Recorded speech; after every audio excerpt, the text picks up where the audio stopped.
درود پاک پڑھ لیجیے۔ اللہم صلی علی اللہم صلی علی سیدنا وعلی آل سیدنا مولانا محمد مبارک وسلم علیہ وعلی آل صلاۃ سیدنا و سلام مولانا علیک محمد کما سیدی یا تحب رسول وترضى اللہ۔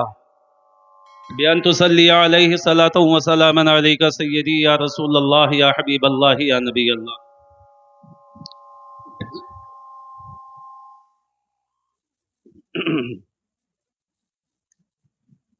ہمارے ایک استاد گرامی ہیں مولانا شمس الدین ثاقب القادری مصباحی۔ ابتدائی تعلیم میں نے ان سے حاصل کی تھی، ابتدائیہ اولا اور ثانیہ، ہے نا۔ میں نے ان سے یو پی کی ایک سرزمین پر ایک جگہ ہے دلدار نگر، غازی پور ڈسٹرکٹ میں، وہاں میں نے مولانا کی تعلیم کا آغاز کیا تھا۔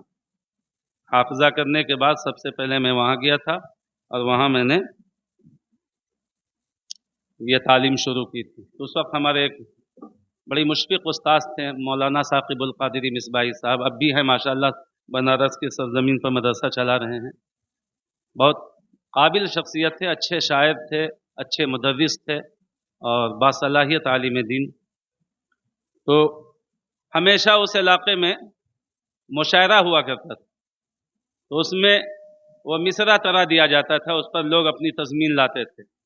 تو اس وقت ایک مصرع طرح دیا گیا تھا جو ہم کو ابھی یاد آ رہا ہے، وہ یہ تھا: جو غم ملا اسے غم جانا بنا دیا، جو غم ملا اسے غم جانا بنا دیا۔ تو اس مصرع طرح پر ہمارے استاد گرامی نے ایک کلام لکھا تھا جس کو انہوں نے پیش کیا تھا۔ بڑی چھوٹی عمر تھی میری، لیکن اس وقت میں نے اس کو نوٹ کر لیا تھا۔ ابھی میں ترنم سے اگر میں وہ نہیں پڑھتا تو میں یہیں سے اس کا آغاز کرنے والا تھا۔ شاید آپ نے سنا بھی ہوگا یہ۔ انہوں نے لکھا تھا کہ روتوں کو ایک نگاہ میں، روتوں کو ایک نگاہ میں خنداں بنا دیا، ایک نگاہ میں خنداں بنا دیا، روتوں کو ایک نگاہ میں خنداں بنا دیا، اور بجھتے دیا کو شمع فروزاں بنا دیا، بجھتے دیا کو شمع فروزاں بنا دیا۔ اور ان کے کرم نواز کی، ان کے کرم نواز کی شان عطا نہ پوچھ، ان کے کرم نواز کی شان عطا نہ پوچھ، منگتوں کو اپنے وقت کا سلطان بنا دیا، منگتوں کو اپنے وقت کا سلطان بنا دیا، روتوں کو ایک نگاہ میں خنداں بنا دیا، بجھتے دیا کو شمع فروزاں بنا دیا۔ اور آگے لکھتے ہیں کہ ان کی نگاہ پاک کی تاریخ ہے گواہ، ان کی نگاہ پاک کی تاریخ ہے گواہ، ذروں کو شہن بحر درخشاں بنا دیا، ذروں کو شہن بحر درخشاں بنا دیا۔ اور یہ شعر دیکھیے گا بڑا بہترین ہے، لکھتے ہیں کہ رنگے لہو ملا کے 72 شہید نے، رنگے لہو ملا کے 72 شہید نے، صحرائے کربلا کو گلستان بنا دیا، صحرائے کربلا کو گلستان بنا دیا۔ اور آگے لکھتے ہیں کہ جب دور نجدیت میں ضرورت پڑی ہمیں، جب دور نجدیت میں ضرورت پڑی ہمیں، نو کے قلم کو خار مغیلاں بنا دیا، نو کے قلم کو خار مغیلاں بنا دیا۔ مغیلہ شاید کیکر کو کہتے ہیں، اس کے کانٹے کو مغیلاں، ہے نا۔ تو کہتے ہیں جب دور نجدیت میں ضرورت پڑی ہمیں، نو کے قلم کو خار مغیلاں بنا دیا، اور کچھ ظالموں نے باغ حکومت سنبھال کر، آج کے اس دور کے لیے بڑا بہترین ہے، کچھ ظالموں نے باغ حکومت سنبھال کر ہندوستان کو شہر خاموشاں بنا دیا، ہندوستان کو شہر خاموشاں بنا دیا۔ اور ایک زندگی کا فرض نبھانے کے واسطے، ایک زندگی کا فرض نبھانے کے واسطے، جو غم ملا اسے غم جانا بنا دیا، جو غم ملا اسے غم جانا بنا دیا۔ اور خلاق کائنات کی رحمت تو دیکھیے، خلاق کائنات کی رحمت تو دیکھیے، ثاقب کو مصطفیٰ کا ثناخواں بنا دیا، ثاقب کو مصطفیٰ کا